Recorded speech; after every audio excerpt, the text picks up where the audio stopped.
नमस्कार। आज हम एक ऐसी कमाल की कहानी और उसके पीछे छिपे गहरे सच पर बात करने वाले हैं जो हम सबकी जिंदगी से कहीं ना कहीं जुड़ा हुआ है। अक्सर हम सफल लोगों की बड़ी बड़ी बातें सुनते हैं, राइट? लेकिन वो एकदम जीरो से कैसे शुरू करते हैं, उन जमीनी हकीकतों पर हमारा ध्यान जाता ही नहीं। आज के इस एनालिसिस में हम बिल्कुल यही समझने वाले हैं कि जब आपके पास कुछ ना हो तब भी एक पक्का इरादा कैसे सब कुछ बदल सकता है। तो चलिए बिना किसी देरी के इस शानदार सफर की शुरुआत करते हैं। तो सीधा एक बहुत ही बड़े और बुनियादी सवाल पर आते हैं, क्या गरीबी सच में हमारे सपनों की उड़ान रोक सकती है? ये एक ऐसा सवाल है जो सदियों से हमारे समाज में गूंजता आ रहा है। जब भी हम किसी को एकदम खाली हाथ शुरुआत करते देखते हैं, तो सबसे पहला डाउट यही आता है कि भाई बिना पैसों या साधनों के कुछ बड़ा करना पॉसिबल भी है क्या? समाज ने मानो ये तय कर लिया है कि बड़े सपने देखने का हक बस उनका है जिनकी जेब भरी हो। लेकिन क्या वाकई ऐसा है?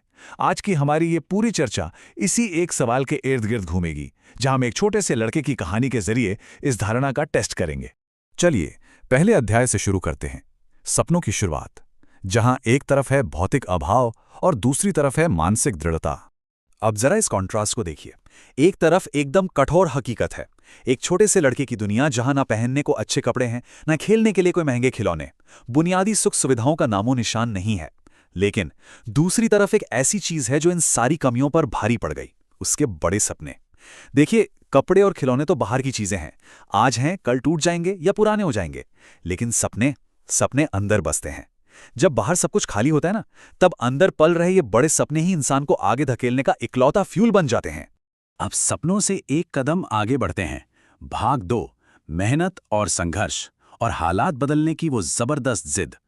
देखिए, सफलता कोई रातों रात होने वाला जादू नहीं है। ये उन छोटे छोटे कदमों से आती है जो वो लड़का रोज उठाता था। रोज सुबह जल्दी उठना, जो अपने आप में एक डिसिप्लिन है, फिर कड़ी मेहनत करना और पूरी लगन से पढ़ाई करना, और इन सबसे भी ज्यादा इंपॉर्टेंट बात, अपनी किस्मत को कोसने के बजाय अपने हालात बदलने के बारे में सोचना। ये जो माइंडसेट है ना, ये असली गेम चेंजर है। हर दिन उठाया गया एक छोटा कदम आखिरकार आपको एक बहुत बड़ी मंजिल तक ले ही जाता है। लेकिन रुकिए, कहानी में ट्विस्ट तो आना ही था। आइए देखते हैं भाग 3, समाज की नकारात्मकता और हमारी बाहरी चुनौतियां।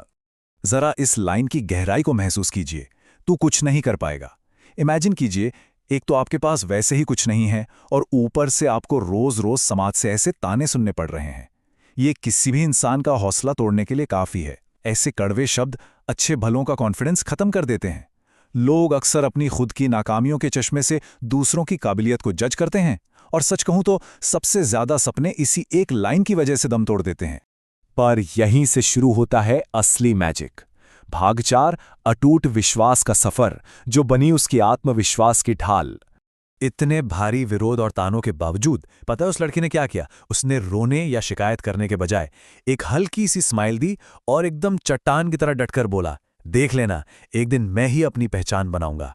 क्या बात है! ये कोई खोखला ईगो नहीं था, ये उसकी खुद की मेहनत और अपने सपनों पर वो अटूट भरोसा था, जिसे कोई बाहर वाला हिला ही नहीं सकता था। जब आपका संकल्प इतना सॉलिड हो जाए ना, तो दुनिया का कोई भी शोर आपकी आवाज को दबा नहीं सकता। अब ये जर्नी कोई 1-2 दिन की नहीं थी। शुरुआत के कुछ महीनों में भारी मुश्किलें आईं, पैसों की तंगी हुई, फिर साल बीतते गए, वक्त ने खूब इम्तिहान लिया और धैर्य को परखा। कई बार लगा होगा कि बस अब सब खत्म हो गया। लेकिन दशकों की इस पूरी टाइमलाइन में सबसे खास बात यह रही कि उसने कभी भी हार नहीं मानी। सिचुएशन चाहे कितनी भी खराब क्यों ना रही हो, वो रुकने वाला नहीं था। असली टेस्ट टैलेंट का नहीं होता, असली टेस्ट होता है आपके टिके रहने की क्षमता का। और सालों के उस लंबे संघर्ष के बाद हम पहुंचते हैं भाग 5 पर, सफलता और परिणाम, यानी मेहनत का मीठा फल। और आखिरकार उसकी मेहनत रंग लाई, और वही लड़का जिसके पास कभी कुछ नहीं था, एक दिन एक बेहद सफल इंसान बन गया। जरा सोचिए उस पल के बारे में, जिस लड़के के पास पहनने को ढंग के कपड़े तक नहीं थे, जिसे लोग कहते थे कि तू कुछ नहीं कर पाएगा, उसने अपनी मेहनत और जिद के दम पर पूरे समाज की सोच को पलट कर रख दिया। ये सिर्फ एक इंसान की जीत नहीं है, ये इस बात का पक्का सबूत है कि हम अपनी किस्मत खुद लिख सकते हैं। एकदम माइंड ब्लोइंग है ना? तो इस पूरी जर्नी से हमें क्या समझ आता है? आइए देखते हैं इसका फाइनल कंक्लूजन, हमारी सबसे बड़ी सीख। सीख बिल्कुल साफ है, गरीबी रुकावट नहीं है। अगर इरादे मजबूत हों तो वही सबसे बड़ी ताकत बन जाती है। ये आज के इस पूरे एनालिसिस का सबसे बड़ा टेक अवे है। आमतौर पर हम किसी भी कमी को अपनी कमजोरी मान लेते हैं, लेकिन जब किसी के अंदर कुछ कर गुजरने की आग लगी हो ना, तो यही कमी उससे एक ऐसी भूख और ऐसी असीम एनर्जी देती है जो शायद सब कुछ आसानी से मिल जाने पर कभी आती ही नहीं। परिस्थितियां हमें नहीं बनाती, बल्कि हमारा नजरिया परिस्थितियों को हमारे फेवर में मोड़ देता है। अब जाते जाते एक बहुत ही गहरा सवाल आप सबके लिए। अक्सर समाज में किन बहानों से सपनों की उड़ान रुक जाती है? हमने अभी देखा कि बाहर की कमियां किसी का भी रास्ता नहीं रोक पाईं। तो फिर क्या वजह है कि ज्यादातर लोग बीच में ही हार मान लेते हैं? क्या वाकई साधनों की कमी लोगों को हराती है, या फिर वो बहाने जो समाज उन्हें थमा देता है? इस पर जरूर गहराई से सोचिएगा। आज की इस शानदार चर्चा में हमारे साथ जुड़े रहने के लिए आपका बहुत बहुत शुक्रिया।